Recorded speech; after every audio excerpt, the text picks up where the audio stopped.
Situation. What was your second And question? my second question for President Zelensky: why don't you wear a suit?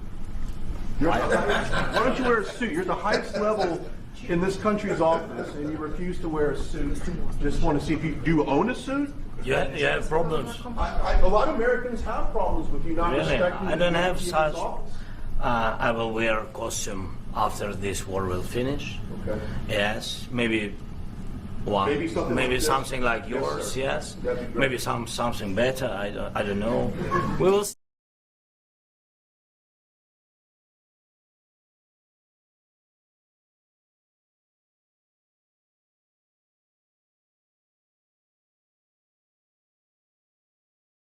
Donald Trump is running scared, again.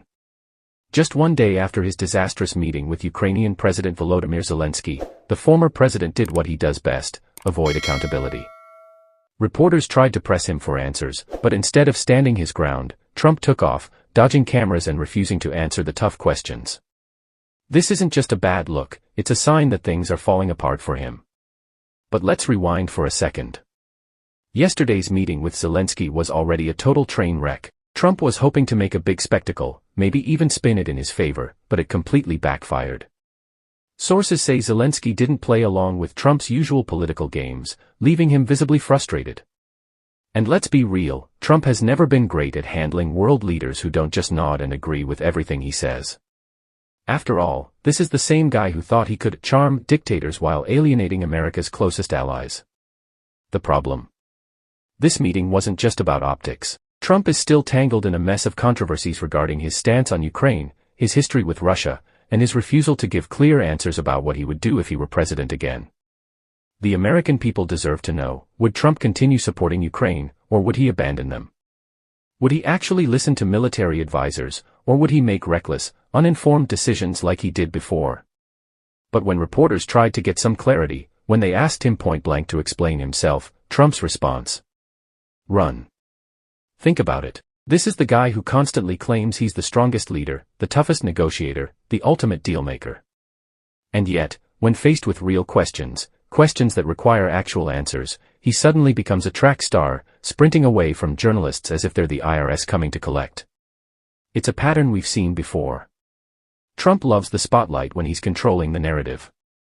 He'll stand in front of rally crowds for hours, ranting about whatever crosses his mind. He'll sit down for interviews with friendly hosts who lob softball questions, but the moment he's faced with real accountability, he's out of there. And let's talk about the press conference setup itself. Trump's team had everything carefully staged, hoping to create an image of strength and control.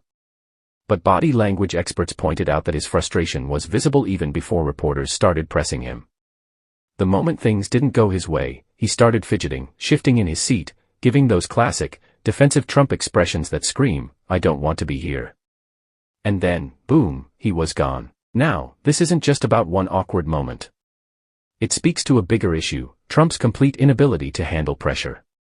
If he can't even answer a few tough questions from reporters, how is he supposed to deal with the intense global conflicts that a president faces every single day?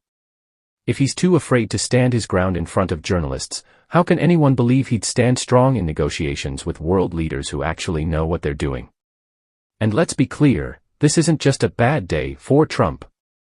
It's part of a pattern that's getting worse. His campaign is already filled with chaos, legal troubles are piling up, and instead of proving he's ready to lead again, he's giving voters more reasons to doubt him. Running away from reporters just confirms what so many people already suspect: Trump is all talk, no action. So here's the big question: if Trump can't even face the press, how is he going to face the American people? If you think the world needs to see this, hit that like button, drop a comment below, and don't forget to subscribe to the channel for more updates. We're bringing you the truth, the facts, and everything they don't want you to know, so make sure you're here for it. Stay tuned, because this story is far from over.